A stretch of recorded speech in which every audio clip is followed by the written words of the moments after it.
وإذا تليت عليهم آياته زادتهم إيمانا وعلى ربهم يتوكلون الله تعالى মুমিন চিনার জন্য সূরাতুল আনফালের 2 নম্বর আয়াতের মধ্যে এবং 3 নম্বর আয়াতের মধ্যে 5টা আলামত উল্লেখ করেছেন। কয়টা আলামত? 5টা আলামত। আল্লাহ তাআলা বলেন মুমিন চেনার 1 নম্বর আলামত হলো ইন্নামাল মুমিনুনা আল্লাযীনা ইযা যুকিরাল্লাহ। আল্লাহ তাআলা বলেন মুমিন চেনার 1 নম্বর আলামত ইযা যুকিরাল্লাহ, মুমিন বান্দার সামনে যখন আল্লাহ তাআলার কালাম, আল্লাহ তাআলার নাম নেওয়া হবে, আল্লাহ তাআলার নাম উচ্চারণ করা হবে, ওই মুমিন বান্দা চিন্তা করতে থাকবে যে আল্লাহ তাআলা আমাকে এত সুন্দর করে সৃষ্টি করলেন। আল্লাহ তাআলা বলেন মানুষকে আমি বড় সুন্দর করে সৃষ্টি করেছি। লাকাদ খালাকনাল ইনসানা ফি আহসানি তাকওয়িম। আল্লাহ তাআলা বলেন মানুষকে আমি সুন্দর আকৃতি দিয়ে সৃষ্টি করলাম। আল্লাহ তাআলা বলেন মানুষকে আমি সম্মানিত করে সৃষ্টি করেছি। আল্লাহ তাআলা বলেন ওয়ালাকাদ কাররামনা বানি আদম, আদমকে আমি সম্মান দান করেছি। ওয়া রাযাকনাহুম মিনাত তাইয়্যিবাত, তাদেরকে আমি উত্তম রিজিক দান করেছি, তাদেরকে বহু গুণে শ্রেষ্ঠত্ব দান করেছি। মুমিন চিনার 1 নম্বর আলামত, ওই মুমিন বান্দার সামনে যখন আল্লাহ তাআলার নাম নেওয়া হবে, আল্লাহ তাআলাকে স্মরণ করা হবে, ওই মুমিন বান্দা দুনিয়ার যত বড় অপরাধ করুক না কেন তখনই তার চোখের সামনে চলে আসবে, হায় আমাকে যিনি সৃষ্টি করলেন এত সুন্দর করে, আসমান জমিন যিনি সৃষ্টি করলেন এত সুন্দর করে আমার জন্য, পৃথিবীর সমস্ত মাখলুক আমার সেবা করার জন্য সৃষ্টি করলেন, সেই আল্লাহর সঙ্গে কিভাবে নাফরমানি করি। এই অন্তরের মধ্যে যখন চিন্তা চলে আসবে, তার মাথার মধ্যে যখন চিন্তা চলে আসবে, আল্লাহ তাআলা বলেন মুমিন বান্দার অন্তরের মধ্যে তখন অবস্থা কেমন হবে। আল্লাহ তাআলা বলেন ওয়াজিলাত কুলুবুহুম, তার অন্তর আল্লাহ তাআলার ভয়ে প্রকম্পিত হবে, ভয়ে কাঁপতে থাকবে। তার মানে মুমিন চিনার 1 নম্বর আলামত, মুমিনের সামনে যখন আল্লাহ তাআলার নামটা নেওয়া হবে, ওই মুমিন বান্দা যত বড় অপরাধ করতে থাকুক না কেন, সাথে সাথে যখন তাকে ডাক দিয়ে বলা হবে আব্দুর রহমান তুমি অপরাধ করতেছো, গুনাহ করতেছো, আল্লাহ তাআলা কিন্তু দেখতেছে, এই কথা বলার সঙ্গে সঙ্গে সে অপরাধ থেকে ফিরে চলে আসে। তাহলে 1 নম্বর আলামত হলো আল্লাহ তাআলার ভয়। সাহাবায়ে কেরামের অন্তরের মধ্যে আল্লাহ তাআলার ভয় কেমন ছিল?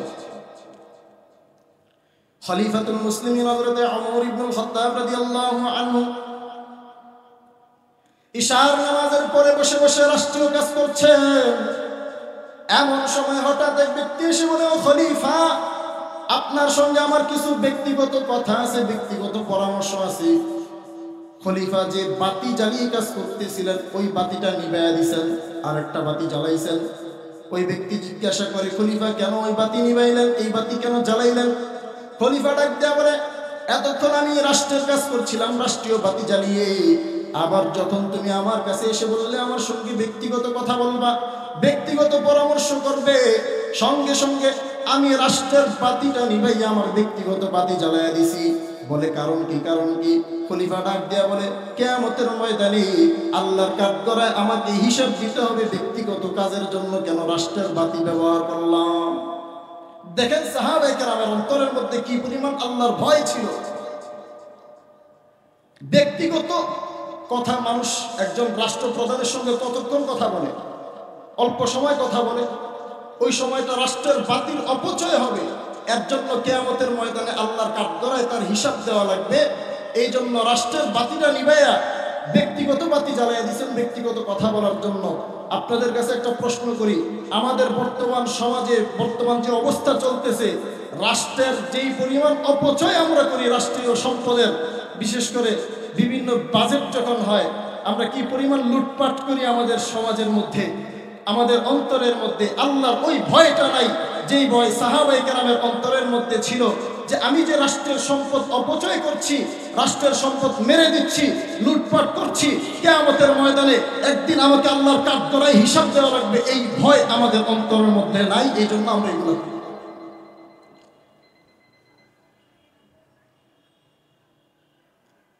তাহলে মুমিন চিনার জন্য 5টা আলামতের কথা বলা হইল। এর মধ্যে 1 নম্বর আলামত আল্লাহ তাআলার ভয় তার অন্তরের মধ্যে থাকবে।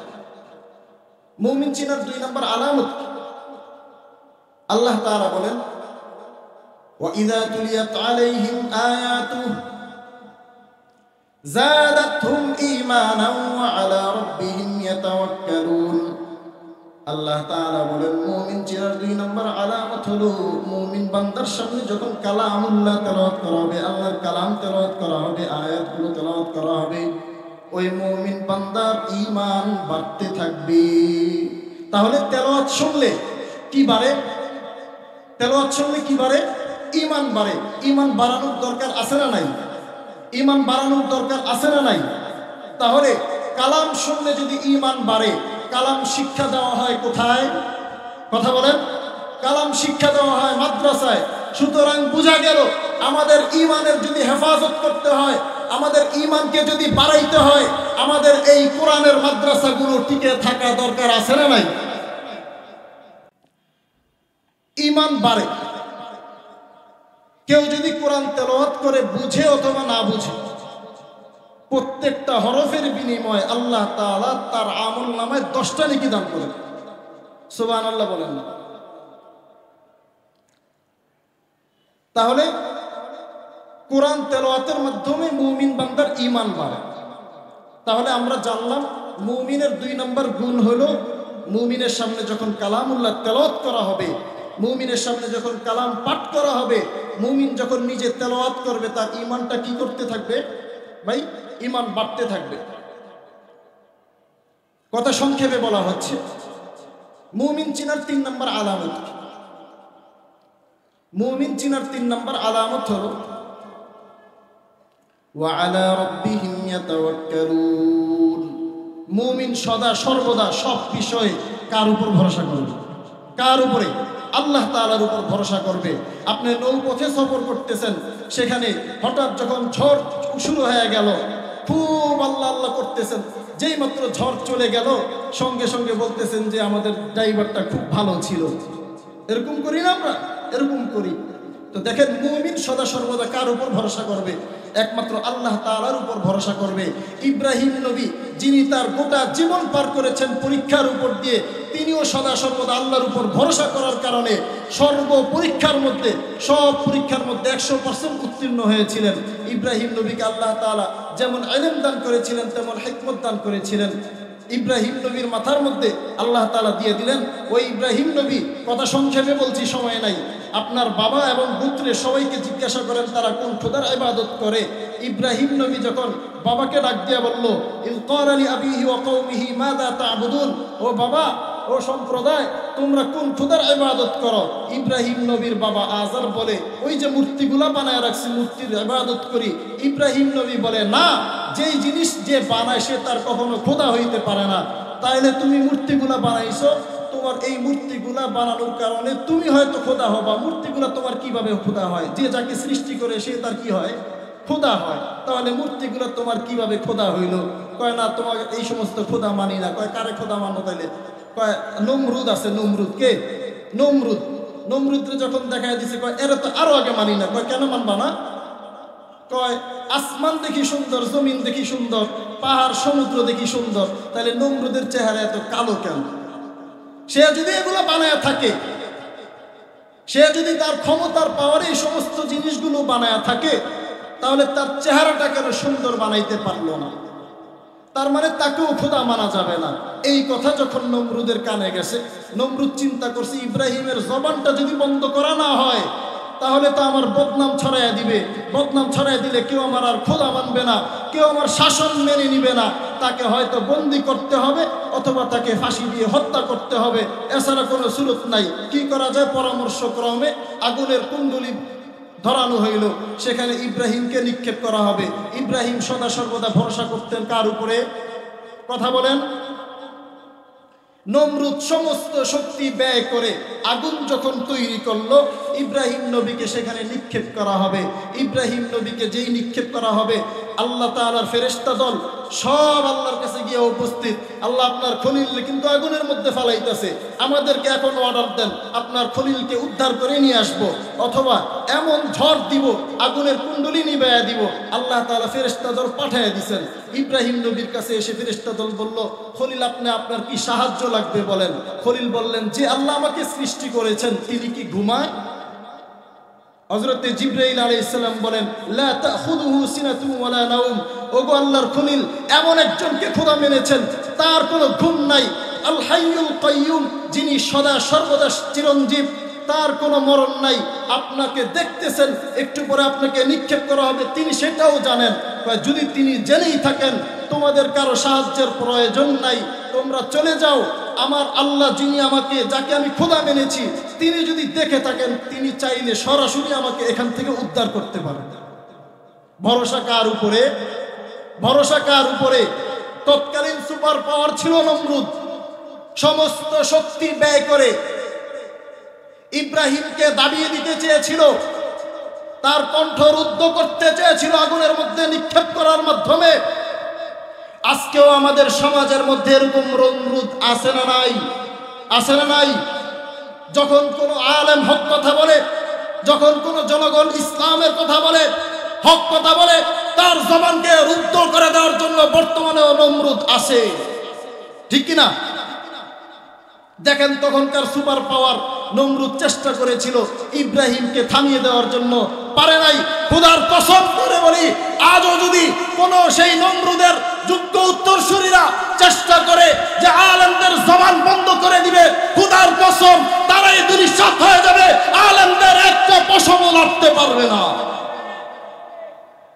কাজেই সেখান থেকে আমাদের শিক্ষা নেওয়া দরকার। গোটা বিশ্বের সুপার পাওয়ার মিলে নমরুদের জবান বন্ধ করে দিতে চেয়েছিল। নমরুদ ভরসা করেছিলেন কার উপরে? আল্লাহ তাআলার উপরে। তার মানে আল্লাহ তাআলা চাইলে সরাসরি সেখান থেকে উদ্ধার করতে পারেন এবং করেছেন। তাহলে মুমিন বান্দা সদা সর্বদা কার উপর ভরসা করে? আল্লাহ তাআলার উপরে। মুমিনের তিনটা আলামত উল্লেখ করা হলো। 4 নম্বর আলামত, আল্লাযীনা ইউকিমুনাস সালাহ, মুমিন বান্দা নামাজ কায়েম করে, নামাজ নিজে পড়ে এবং সন্তান সন্ততি আত্মীয় স্বজন পাড়া প্রতিবেশী যারা আছে সবাইকে নিয়ে নামাজ পড়ে।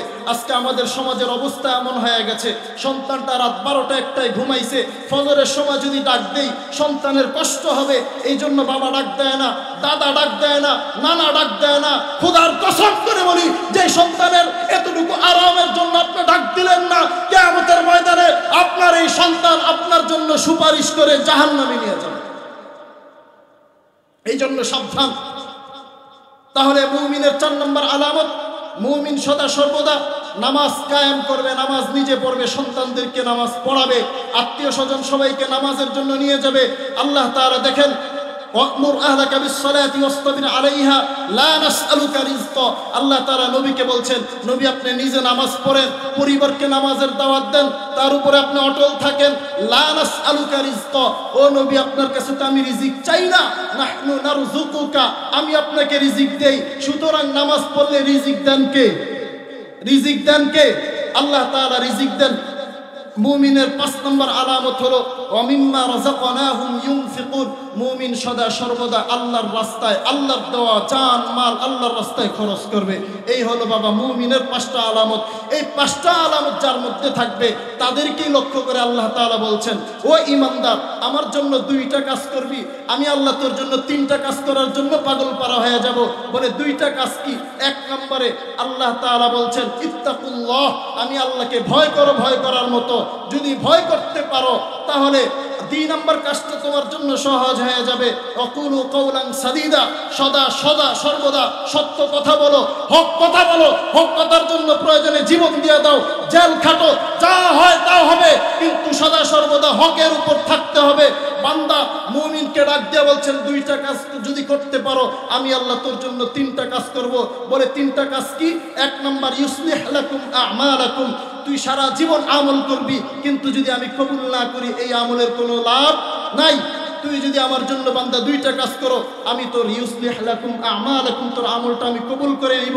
2 নম্বর আল্লাহ তাআলা যে কাজটা করবেন সেটা হলো ওয়াগফির লাকুম যুনুবাকুম, বান্দার জিন্দেগীর সমস্ত গুনাহ মাফ করে দিবেন। ভাই 3 নম্বর আল্লাহ তাআলা যে পুরস্কার দান করবেন সেই পুরস্কার হলো ফাকাদ ফাযা ফাওজান আযীমা। আমরা সবাই জান্নাতে যেতে চাই কি চাই না? আল্লাহ তাআলা সবাইকে কবুল করুন। আমাদের সকলের চূড়ান্ত লক্ষ্য উদ্দেশ্য জান্নাতে যাওয়া। আল্লাহ বলছেন বান্দা আমার জন্য 2টা কাজ করবি, তোর জন্য আমি 3টা কাজ করব। 1 নাম্বার তোর আমলগুলো কবুল করে নিলাম, 2 নাম্বার তোর জিন্দেগীর সব গুনাহ মাফ করে দিলাম, এখন তুই পরিপূর্ণ জান্নাতে যাওয়ার জন্য প্রস্তুত।